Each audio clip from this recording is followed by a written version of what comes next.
Dear Diary, today I fell down another rabbit hole. I told myself I'd just read a few articles, but here I am, hours later, chasing names I shouldn't know and piecing together details no one's supposed to remember. I'm Neeli Faulkner, and this is Dead Diary, a true crime journal for the obsessed, the curious, and the ones who always dig a little deeper. So let's go ahead and turn the page, but don't say I didn't warn you.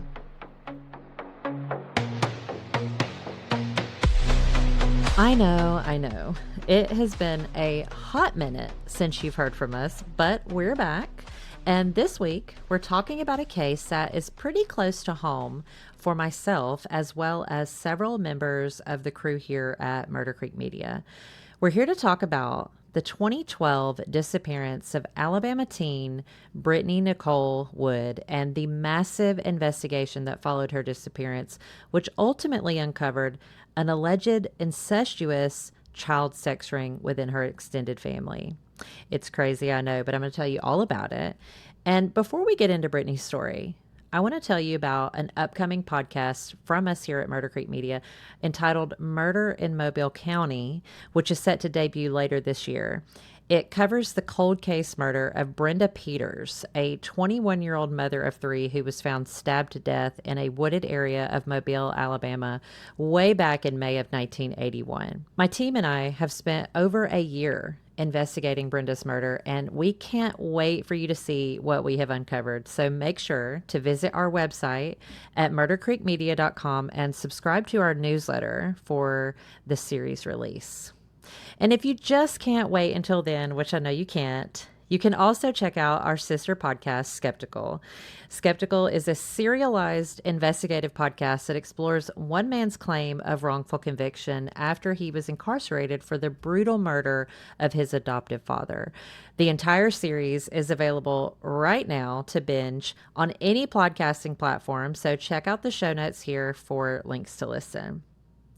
All right, and of course I have to tell you, as a friendly reminder, Murder Creek Media is a fully independent investigative media company with no corporate backing. None at all. No sponsorships and no outside influence. It's just us, y'all. Our work is made possible by listeners like you. Let me repeat, our work is made possible by listeners like you. And when you share our content or engage with us on social media, when you sign up for our emails, and especially when you make purchases through our affiliate links, it means so much to us. I am so for real right now. It means more than you know. So thank you for that support. And just don't forget to check out our show notes. All right, so back to today's case. Back on May 30th, 2012, a 19-year-old Brittney Wood vanished from her mother's home in the Tillman's Corner area of Mobile, Alabama. Now, in any missing person investigation, the first 48 to 72 hours are absolutely critical for gathering evidence and establishing a timeline. But in this case, the events surrounding this period deviate significantly from a standard missing person report.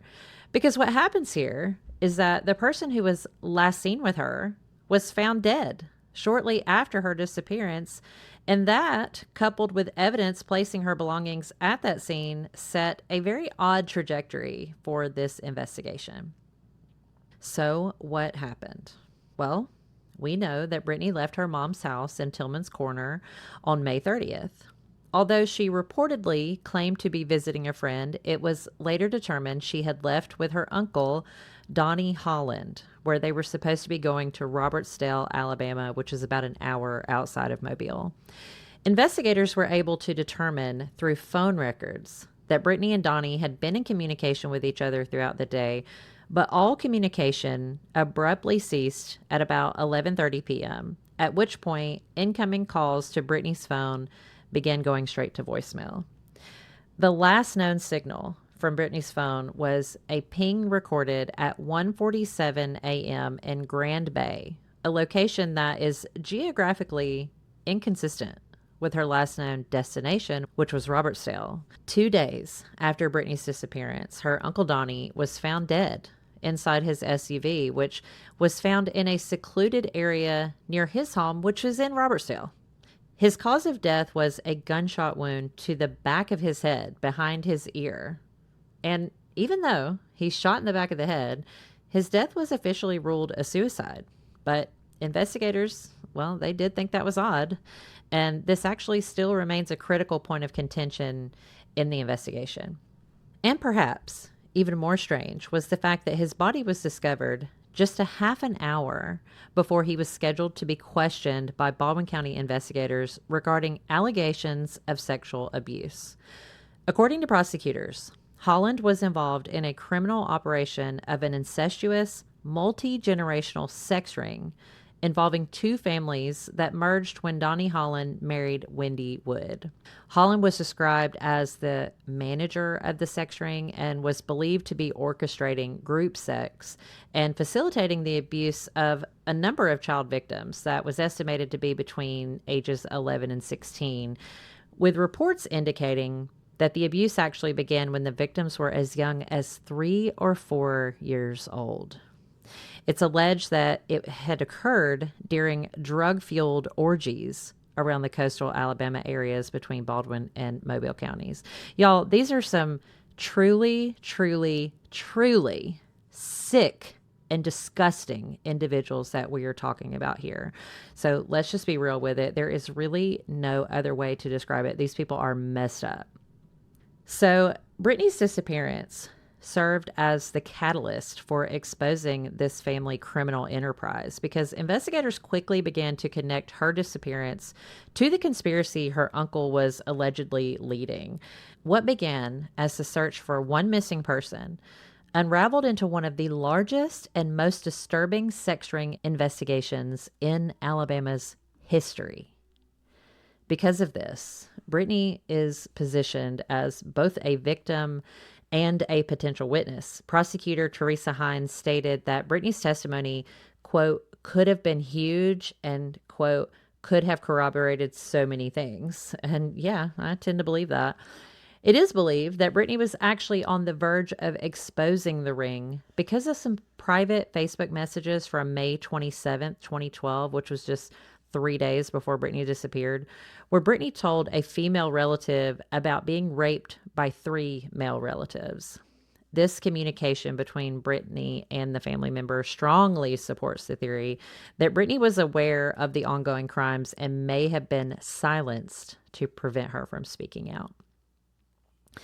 The investigation revealed that the complaints of sexual abuse within the family had been made for at least 6 years prior to Brittney's disappearance, but none had resulted in any charges being filed. However, several family members were later indicted and convicted on dozens of felony charges, including rape, sodomy, and child sex abuse.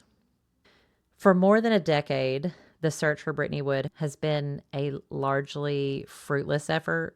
Despite numerous tips, search efforts have yielded really no definitive breakthroughs. In 2014, the Mobile Police Department conducted a forensic analysis of evidence from a car believed to be connected to the case, but it didn't produce any significant leads. And then in July of 2020, prompted by the circulation of an age progression image of Brittney, investigators focused on a residence in Grand Bay. Cadaver dogs detected a scent in that area, which led to extensive digging.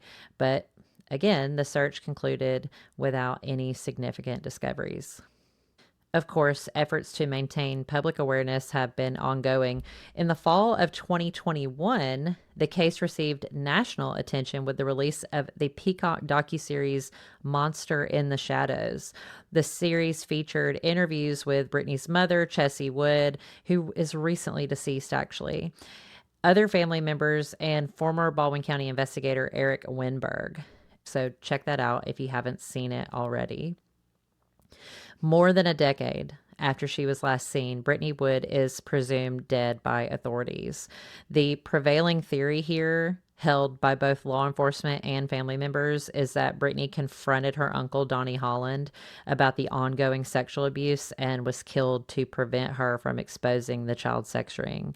Officially, her status remains that of a missing person. The case is still open, and it falls under the jurisdiction of the Mobile Police Department.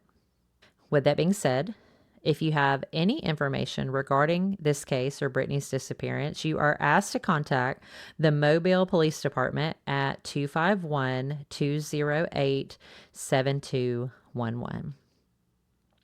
All right, y'all, that's it for this episode of Dead Diary. Don't forget to subscribe if you haven't already, and sign up for our email updates on our website for more information about those other projects I told you about. We'll be back next week, I promise, with an all-new case. All right, we'll see y'all soon. Dead Diary is a production of Murder Creek Media. To explore more of our work, including our investigative true crime series and other stories that keep us up at night, visit murdercreekmedia.com. Remember, new episodes of Dead Diary drop every week, so make sure to follow or subscribe on any podcasting platform. We'll see y'all soon.